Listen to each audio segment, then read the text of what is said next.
everybody, and welcome to episode 25 of the Detroit Lions franchise. It's going to be a big episode here as we're finally playing our first in-conference game. It's going to be a lot of fun. It's against Chicago Bears. We were 2-0, 0-2 last season against them.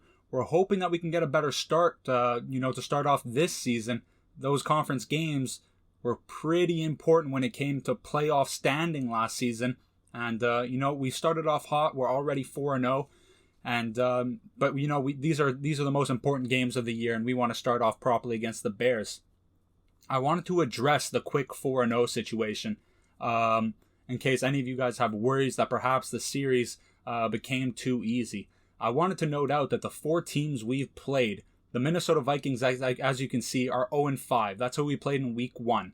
After that, we played the Cowboys, who are 4-1. It also happened to be our most challenging game. That's also the game Philip Shelby threw 3 interceptions. And on top of that, the Eagles and Washington are both 1-4. We haven't really played quality teams here so far. So before I wanted anybody to stress out that perhaps the series is just going to go way too quickly, I think that's more realistically the situation that we're in. We just haven't played really great teams. And the one good team that we have played in the Dallas Cowboys, well, we struggled with them. It was a final minute drive. So I just wanted to talk about that quickly. Some of you guys might not even be worried, but I think it's an important topic to talk about when we're trying to make this as realistic as possible. But let's forget about all that now, and let's get right into this game against the Chicago Bears. The starting quarterback is still Nick Foles. You'll see his stats shortly soon. But Nick Foles is down to a 69 overall, perhaps even lower. I'm not too sure. But I'm bringing that up because Matthew Stafford is a backup in the league at 77 overall, while teams still have a 69 overall, Nick Foles. Of course, Nick Foles has that big contract, so it's hard to just not let him play. But there's quite a few teams that are in the same boat as the Chicago Bears with a, very low-ranked quarterback.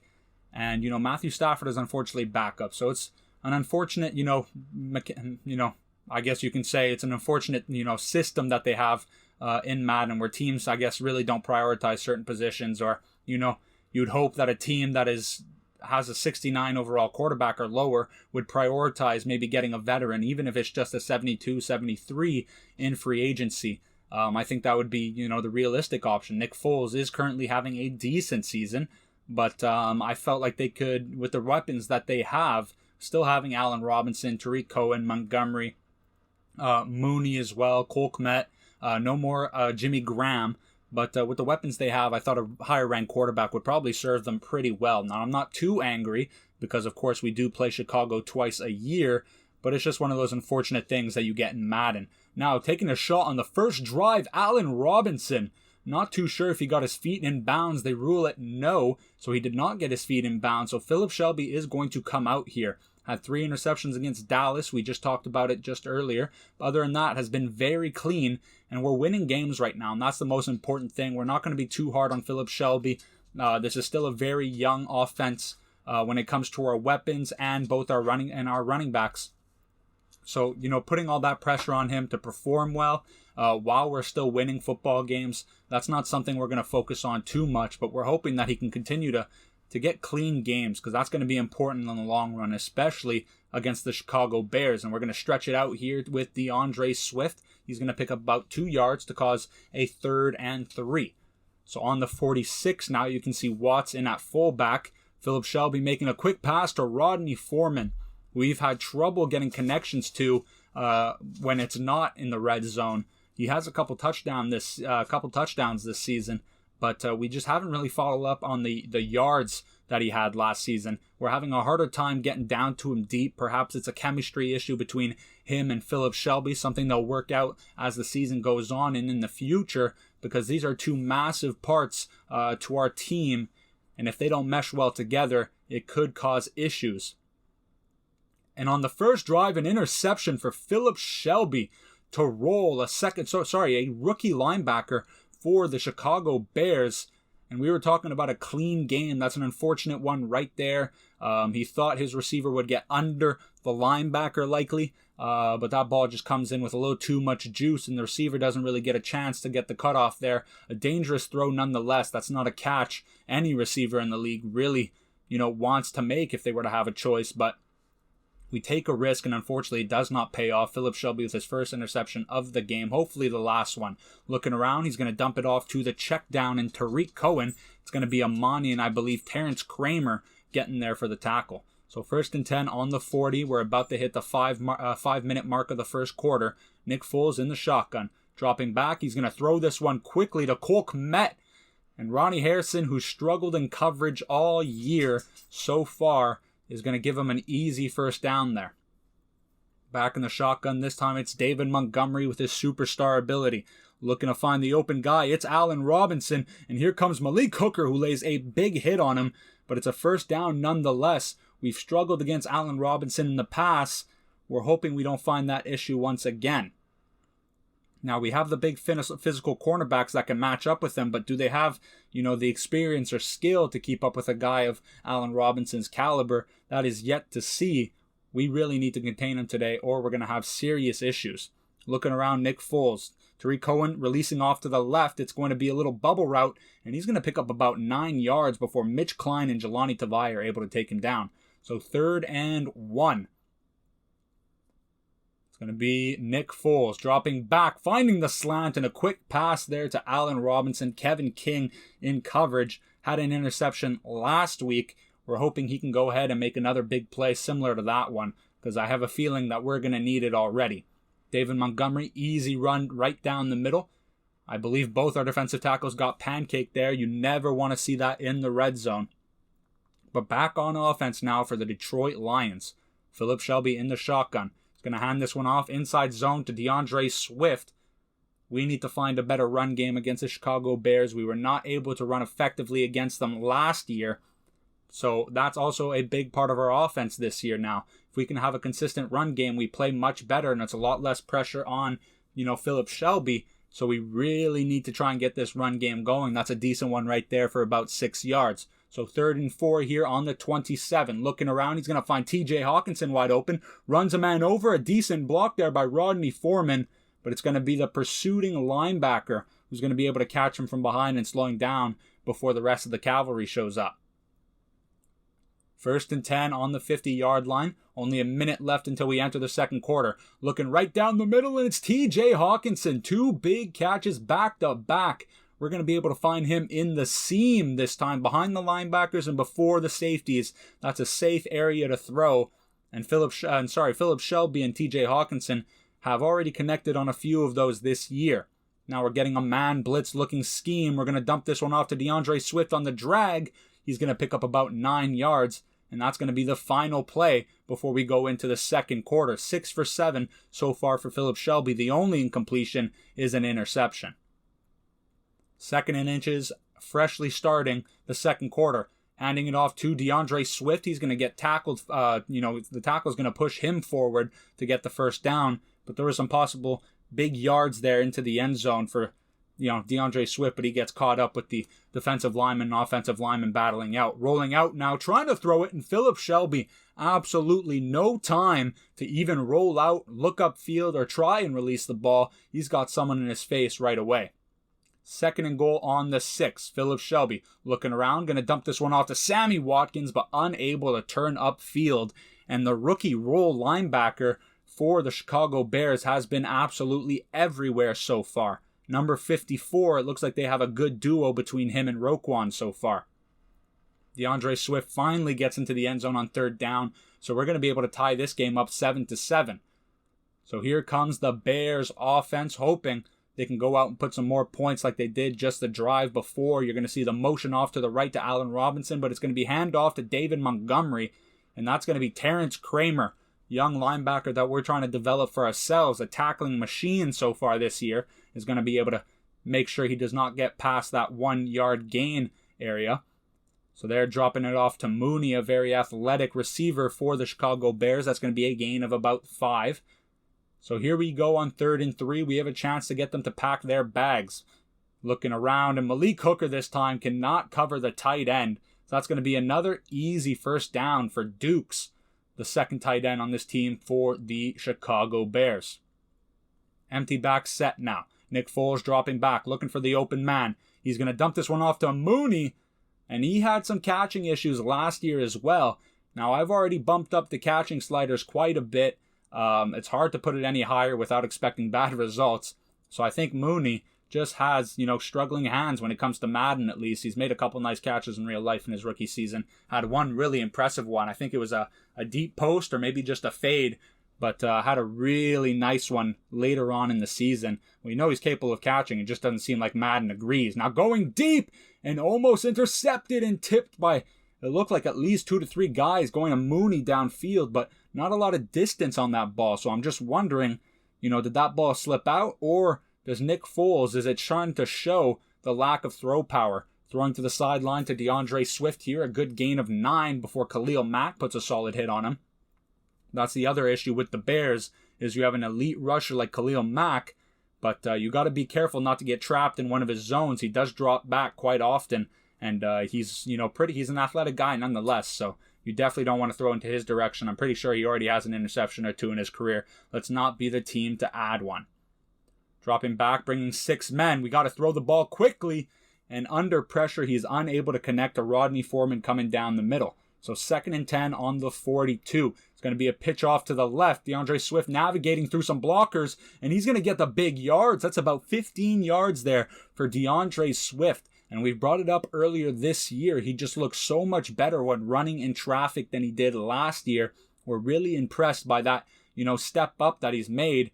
And it's been very quality for us. I mean, those extra 5-6 yards that he gets after shrugging off a couple guys with arm tackles, those are crucial at the end of the day. And we're happy that he's running with a little bit more physicality. Now going to the outside, it's Melo St. Clair. Had a big catch last week on a drag. He was able to turn it all the way upfield for a touchdown. We're liking what Melo St. Clair brings to this team on our 4 receiver sets. Rolling out now, going for Watts, and unfortunately unable to connect with him. Philip Shelby throws it over his head. You're going to see Njoku getting some snaps now in the fullback. Looking around, we're going to dump this one off to the screen, but guess who? It is rookie linebacker Roll who's able to get there and deflect this one, unable to complete the pass. We've had success with that play, both preseason and earlier on in this season. It's a good play for us. And a bad throw by Philip Shelby into the hands of Roll for the 2nd time. And those are the heartbreaking interceptions because you have an open guy. You just need to put it on his chest. And under pressure, unable to do it. He's going to throw it way off to the right. And Roll was just sitting there for it. That's an unfortunate interception by Philip Shelby. Hopefully something with experience and more experience, rolling out in the pocket or just navigating himself throughout the pocket. He'll be more comfortable to make a throw like that. But unable to put more points up on the board. And the Chicago offense comes back out. So after a quick first down on the hook route, David Montgomery right up the middle, and Deshaun Hand is eventually going to take him down. He's done pretty good for us so far in the run game, but we have struggled, creating pressure. Last week was kind of that outlier where in the first 3 weeks of the season, we weren't really able to create any pressure on the quarterback or get any sacks on the stat sheet. So we're hoping last week's game can kind of get things going for this defensive line. Incomplete pass there to Tariq Cohen off to the left. So shotgun here, tight end Cole Kmet down on the left. Looking around, we're bringing some pressure, and there's a sack. Josh Sweat, who's kind of been a little bit surprising. He seems like our most consistent guy, maybe not leading the team in sacks, but I feel like he creates a lot of pressure and errant throws throughout the game. So if you're not going to get the sack, at least cause some pressure and give us a chance to make a play in the defensive back group to hopefully catch an errant throw. Now looking at the sideline, 2 open guys, possible miscommunication, but no. Sammy Watkins will come down with it. Good focus. That's his 3rd catch of the game. Empty back set now with only a minute left in the half. Looking around, Philip Shelby going deep to Rodney Foreman. And it's going to be caught by the defensive back. I mean, he gets out of bounds, but what kind of you can't let that happen. You got to put some air on the ball and let Rodney Foreman go get that, especially when the pressure is this close. Not overly impressed with Philip Shelby today. And there's another interception. And what is going on with Philip Shelby? Already 3 in the first half. And it's getting tough to explain the mistakes at this point. Looking very sloppy. Now down the field, Jeff Okudah almost gets the ball back. But Philip Shelby just looks absolutely rattled here today. It is really unfortunate. It's going to be hard for us to win another game. I mean, we struggled against the Cowboys here. But this is a very stout defense. And they're just making plays on the ball right now. There's not much we can do. And Allen Robinson is going to walk into the end zone after the short dig route, the 5-yard in all the way across the field. So 30 seconds left in the half. It's hard to see us throwing too much here. We want to give Philip Shelby a break. 3 interceptions in the first half. I mean, he's definitely going to be coming back out for the second half, but we're hoping he can build and grow off this because this is an unfortunate start. Philip Shelby now rolling out, trying to find an open guy, and he's just going to end up throwing this one away. So 17 seconds, 3rd and 6. Empty back set here. They might bring pressure. They don't. Looking for the open guy right up the middle to Sammy Watkins. 12 seconds left. The Detroit Lions do take a timeout here. So about 10 seconds left. Only 1 timeout. We need to get out of bounds quickly, or we need to get a big gain so we can get in field goal position. Looking around, he's going to dump it off short to the easy target. That is Sammy Watkins on the short drag route. And we're going to come out here, but it doesn't look like we're coming out here to score. Philip Shelby now in the pistol and Njoku off to the right. Making some audibles, trying to navigate his receivers. You see a motion coming in by Sammy Watkins, the white ride receiver. And now he's going to throw it to Sammy Watkins, but Khalil Mack, who was, in the TJ Hawkinson range, was able to close down on him and make the tackle. So a disappointing first half here for Philip Shelby so far. We're hoping he bounces back. He's a rookie. I mean, this is basically his rookie season as a quarterback. And, we have to get him the opportunity to go through these growing pains while still getting support from the team. We talked about it late last season when it came down to making the decision for Matthew Stafford, what we were going to do for him. We got to make sure that Philip Shelby realizes that the team has his back because, the worst thing you can do to a quarterback is affect his confidence. If a quarterback doesn't affect his confidence, if a quarterback has low confidence, there's really nothing you can do to save him until it builds back up. It doesn't matter who it is. If he's not playing, comfortably out in the pocket, rolling out, with the defensive pressure, it doesn't matter. If your quarterback's not comfortable, if his confidence is a little rocky, you're not going to be able to win football games. So we're hoping Philip Shelby can bounce back. So that's a good gain there for Philip Shelby. He's not going to risk any more throws, hopefully. So he picks up 17 on the run there. He's going to hand this one off here. It's a counter, and he's going to be caught by the backside linebacker Long, number 57. Who's going to be able to slow him down, and the defensive lineman is eventually going to be able to help. Trying to run it to Crocker, and there is Roquan Smith asserting his dominance. Crocker has been a home run hitter for us this year, but Roquan Smith is showing him, welcome to the league, rookie. We need to make sure that we can protect our players, and that means that our offensive linemen need to get to that second level. We need to gain the guards nonetheless, nor do we want our running backs to take big hits. Finding the sideline there for Sammy Watkins. Good block by Rodney Foreman. So that's going to be a big gain of about 15, 16 after the catch. 7 receptions for 95 yards. The comeback from Sammy Watkins, the comeback season is in full effect here today. Now rolling out once again. He's going to fumble it, but fumbles it out of bounds. So we do keep possession. Only a gain of 2. But it does not matter as long as we get some points up on the board on this drive. Looking around, trying to find an open guy, and Melo St. Clair seems to get stuck on somebody down the field, doesn't get across the goal line very cleanly, and I wonder if that's a possible pass interference because that was a touchdown. That middle of the field at the midpoint level was wide open. No linebackers, the safeties were already pumped out to the left and to the right. I mean, we had a great opportunity to score a touchdown there. It's an unfortunate result as we're going to be forced to take the 3 points instead of a touchdown. Going downfield once again, this time to Tariq Cohen. Takes a big hit, but he keeps possession. And that is unfortunate. That's Adrian Phillips, our, hybrid safety linebacker, unable to keep up with him foot for foot. That's a little wheel route there by Tariq Cohen, but a big gain. So a lot of confidence already on the first drive. But there is Kevin King with the interception. number 28. He's been very up and down for us, but he's had so many opportunities as interceptions. I think I said that he had an interception last week. I was wrong. He got a couple more chances, but we remember in week 1 and week 2, I think he had both games. He had at least 2 chances to make the interception. Relatively easy catches, but he's going to be able to go get it on that one there. That is our first interception of the season with Kevin King, and we're definitely happy to finally have it. Hopefully, with all the opportunities that he gets, it kind of breaks the ice. Now, looking downfield on the play action, it's going to be David Njoku who's able to keep his feet in bounds. That's a great throw there by Philip Shelby. 1st and 10 on the 30 now. He's going to hand this one off. Good blocks upfield. Eventually will get taken down by Eddie Jackson. That's all pro safety right there, but a gain of 6 nonetheless. Stretching it out to the right, trying to get to the outside. Khalil Mack puts his hands on his first, and eventually Roquan Smith, who was hovering and scraping throughout the second level, is going to get to us and put us down. And we can see Khalil Mack is now has his X factor, and there is Roquan Smith. So the first half, it was Roll making plays, and now it is Roquan Smith absolutely flying across the field in every direction to go ahead and make plays. We're going to be forced to take another field goal there.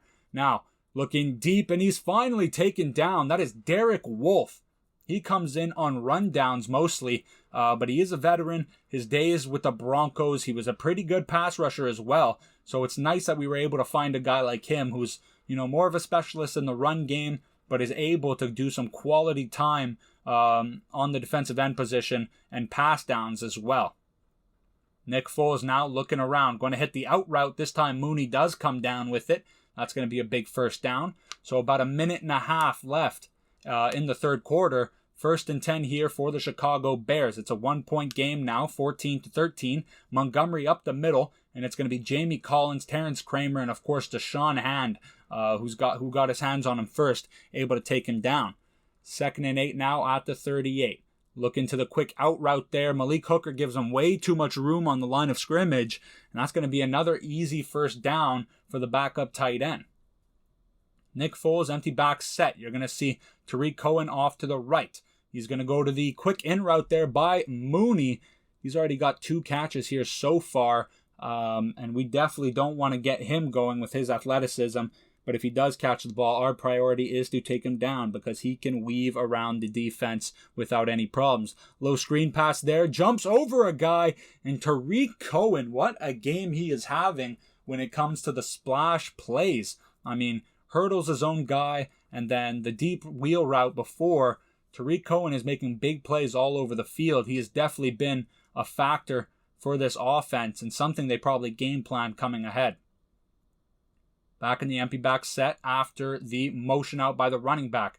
Going to find number 81. That is Cooper. Not Amari Cooper, but he's another rookie receiver. A young team for the Chicago Bears as well. We'll have to see how they develop because it could cause issues. Now getting the first down there with David Montgomery. We've been able to shut him down for most of the game. It's Tariq Cohen that's giving us the big issues. Bringing the blitz right through the middle. And I swear Malik Hooker had a chance to come get it.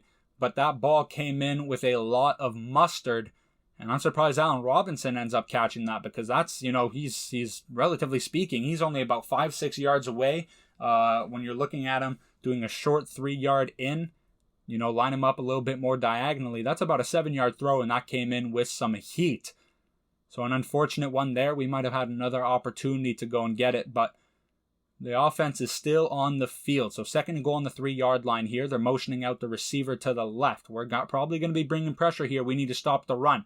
We bring the pressure, getting into the back of the end zone, but that's going to sail over the field goal post, and that's going to be a 3rd and goal here. So once again, stacking the box. Malik Hooker is going to join.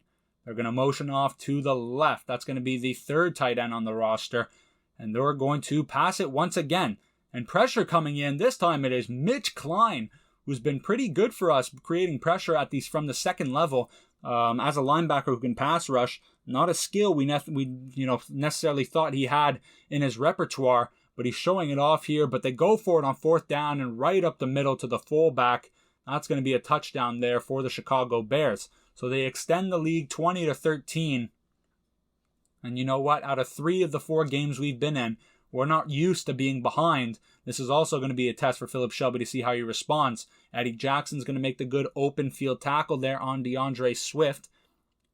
But there is a flag on the field, and it's going to be a holding on the offense. Kelechi Osemele. That's going to be a loss of 10. 1st and 20 with about 6 minutes to go in the fourth quarter. Going deep once again and almost caught by Rodney Foreman, but those are the unfortunate ones. Those are the ones we think Rodney Foreman should be able to catch. But we just haven't been able to reignite that spark that we had last year between him and Stafford with Philip Shelby now. Play action, looking for the open guy, dumping it off to the sideline there. It's going to be a 3rd and 20. Not a good start to this drive. We need points here to put us in a more comfortable situation. Switching things around, empty back set. Might bring pressure, they do, only 4 guys. Now going down the middle, and Rodney Foreman, difficult catch right into the hands of Roquan and Rodney Foreman. They have to fight for it there, but we're going to be forced to punt. And if you saw it right before it cut out, Roquan Smith is now on X Factor as well. So we had Khalil Mack earlier. We were able to get rid of that without any issues. But at the linebacker position, it could cause a ton of issues. The problem with Khalil Mack having his X Factor abilities is that they're suited, for practically a defensive end and a run stopper. But, sadly, Madden drops him back a lot more than he would in a real season. A great sack there by Trey Flowers for number 5. But he drops back quite a bit, and his abilities, which are not really focused towards the passing game, don't really come into effect. That's another big issue that this game has. Khalil Mack does not drop back often. I mean, he does, but he does not do it often for the Bears, but he does it almost every snap. You can see Khalil Mack still has his X Factor. Actually, I thought we got rid of it, but I forgot. We went back 10 yards. But now DeAndre Swift from the 5-yard line is going to weave his way through the receivers and defensive backs and all the way down the field. Touchdown for DeAndre Swift, and the big plays keep on rolling for this young man. 20th career rushing touchdown, and if we go for 2 here and get it, we can tie up this game. Looking around, going for a quick slant. We're going to needle this one into the chest of Rodney Foreman. That's a good catch for the young buck right there. Something we haven't seen too much throughout this year so far. But those are the kind of plays that just build confidence. And you know what? If we only have them at full effectiveness in the red zone until the chemistry is built, then it's better than nothing. We have Sammy Watkins, who's been very reliable, Valdez-Scantling, Kerry Hines, and, we still have our running backs who can catch the balls out of the backfield. So we have a plethora of young weapons that are available to Philip Shelby, but the future really lies between him and Rodney Foreman. So the quicker they can get things going, the better it will be for us in the long term. Motioning out to the right is the running back, so it's going to be an empty back set. Looking around, short dump off there, and Adrian Phillips is going to be able to punch this one out at the last second. So 2.5 minutes, and they're on the 40-yard line here. 2nd and 10.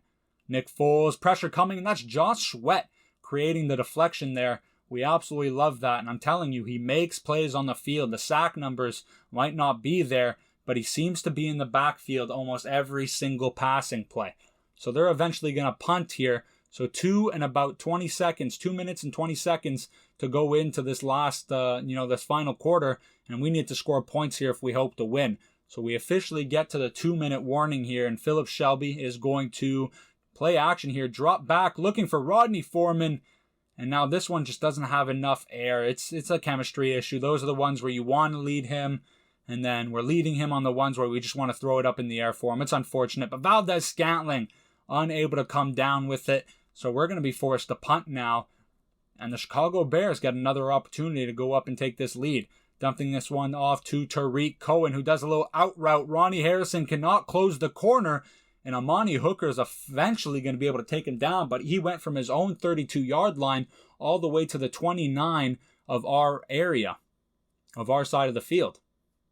I formation now, we can expect them to run quite a bit.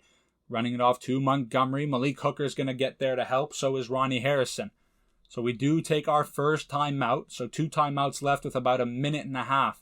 If we can cause or force a field goal, we'll be in a much healthier position on the final drive. Now another big stop, this time Terrence Kramer and Ronnie Harrison in the backfield. So 3rd and 8 with 1:25. This is an important play, but we cannot be they could still pass it, but they end up running it here, and Malik Hooker and Terrence Kramer once again. So we do force them to take the field goal, but we go through every single one of our timeouts. Now, it'd be a blessing if they miss, but this one goes right down the middle. So Phillip Shelby's going to get a chance to go out and get a game-winning drive, but the cards are not stacked in his favor. Looking around here, he's going to go deep and incomplete there, looking for the back shoulder throw, but a little off target. Pistol formation, bunch to the left, 2nd and 10. Just trying to get a first down and get some of those yards back. Trying to hit the sideline. I believe that was Sammy Watkins down the field. Is just going to overthrow it there. So 3rd and 10. Phillip Shelby. Pistol formation once again. Looking around. He's just going to dump this one off short to Melo St. Clair, who's going to do a great job getting the first down and getting out of bounds. So 57 seconds left on the 38. That's Melo St. Clair's 3rd catch of the game. Empty back set, trips off to the right with the quad as well. Looking around, he's going to throw this one over the head of Sammy Watkins and almost intercepted. You can see Dustin Hopkins getting warmed up here. We want to get to about the 40-yard line to be in comfortable field goal range. But if we're not more careful with the ball, we're going to be in trouble. Now, finding David Njoku, breaks a tackle, stays in bounds, fights for the first down, and gets in bounds. That was a little bit of a heartbreaking play there. We really didn't want to see him stay in bounds because we just don't have the timeout, but sails the ball upfield, and that ball just looks like it slips out, and Phillip Shelby has been struggling all game. That one just slips out, plain and simple. Hitting the sideline, Melo St. Clair is going to be able to do a great job getting his feet in bounds. That's catch number 4, only throwing at a 50% completion rating right now. Phillip Shelby, 34 seconds left. Looking down the middle, David Njoku is unable to come down with the catch. We really need to be safe with the ball here. Overtime is not the end of the world. It looks like we're trying to catch him by surprise here, going down the field, rolling out, and he is going to do an intentional grounding, does not get out of the pocket before he throws it away. All his guys are downfield. He needed to throw that one past the end zone, and a rookie mistake by the second-year quarterback getting his first season to start. It's an unfortunate event. We have a chance to make up for it, but hit as he throws, and he's completely off target for TJ Hawkinson. And that is going to be Eddie Jackson, the all-pro safety, who was pretty active in the run game. That's 4 interceptions here today for Phillip Shelby. We're really hoping this doesn't become a trend. Quite frankly, it seems like our quarterback's throwing 1 interception in the game is, signed for them to throw another 2 or 3 even. So we really want to break that trend. We cannot have these inconsistencies ruin our season like it did last season. We had a chance. We had a couple opportunities to go out and make big plays, but we were not able to capitalize. So I hope you guys enjoyed. Peace out.